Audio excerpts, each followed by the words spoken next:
শিল কয়লাৰ সিন্ডিকেটৰ বাবে শেষ হৈ গ'ল শিৱসাগৰ। উজনিৰ জলপ্ৰলয়ৰ বাবে জগৰীয়া স্থানীয় মন্ত্ৰী বিধায়ক। 19 জুলাইত উজনি অসমত সৃষ্টি হোৱা জলপ্ৰলয় কোনো প্ৰাকৃতিক দুৰ্যোগ নাছিল, বৰং চৰকাৰৰ একাংশ মন্ত্ৰী বিধায়কৰ ধন টকাৰ মৰ খকেহে বিপদ নমাই আনিলে শিৱসাগৰ চৰাইদেউ জিলালৈ। এই সন্দৰ্ভত চলি থকা অভিযোগ প্ৰতি অভিযোগৰ মাজতেই আজি সংবাদমেল যোগে এই বিস্ফোৰক অভিযোগ আনিছে বিধায়ক অখিল গগৈয়ে।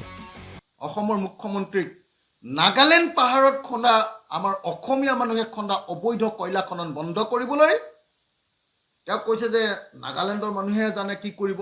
আৰে ভাই, নাগালেণ্ডৰ এক টুকুৰা কয়লাও যদি আহিবলৈ হয় অসমৰ মাজেদি আহিব লাগিব। আৰু কোনো নাগাই কয়লা নাখান্দে, চব অসমীয়াকেইটাই গৈ খান্দে। অসমীয়াকেইটাই নাগাক অকল পইচাহে দিয়ে। অবৈধ কয়লা খনন, অবৈধ শিল খনন আৰু অবৈধ বালি খনন বন্ধ কৰি তাৰ ওপৰত এনকুৱাৰী লগাবৰ কাৰণে, CBI এনকুৱাৰী লগাবৰ কাৰণে মই দাবী জনাইছোঁ। আৰু যদি সেইটো এনকুৱাৰী নলগায় তেতিয়াহ'লে সকলো মানুহে চিঞৰি চিঞৰি ক'ব লাগে যে আচলতে হিমন্ত বিশ্ব শৰ্মাই এই 3খন জিলাৰ মানুহক মাৰি দিলে। এই সন্দৰ্ভত CBI তদন্তৰ দাবী কৰিলে শিৱসাগৰৰ বিধায়কগৰাকীয়ে।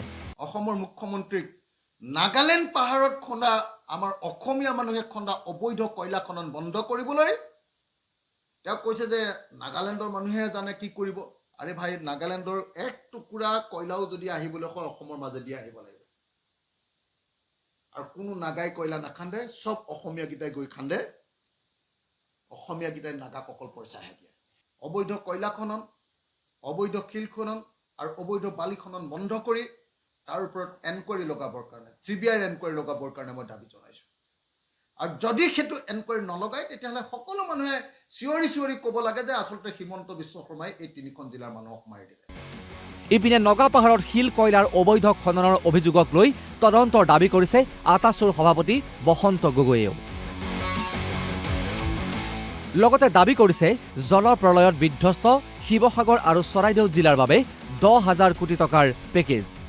এই দাবীসমূহ পূৰণ নকৰিলে আন্দোলনৰ সন্মুখীন হ'ব লাগিব বুলি সকীয়াই দিয়ে চৰকাৰক। অসমৰ মুখ্যমন্ত্ৰীজনক স্পষ্টভাৱে কেইটামান বাৰ্তা দিব বিচাৰিছোঁ।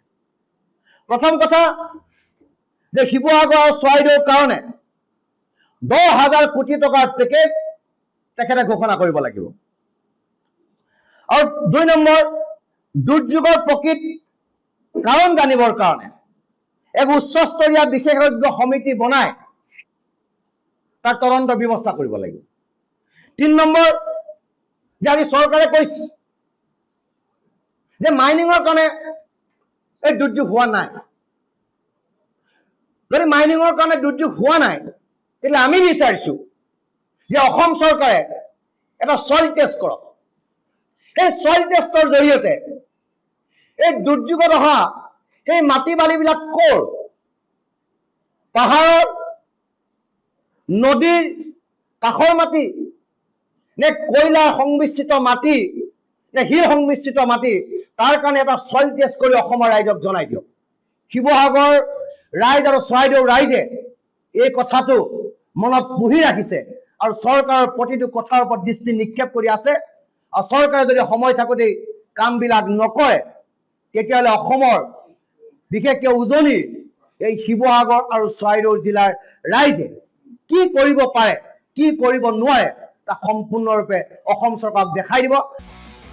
ব্যুৰোৰ সহযোগত news desk report, Assam live 24।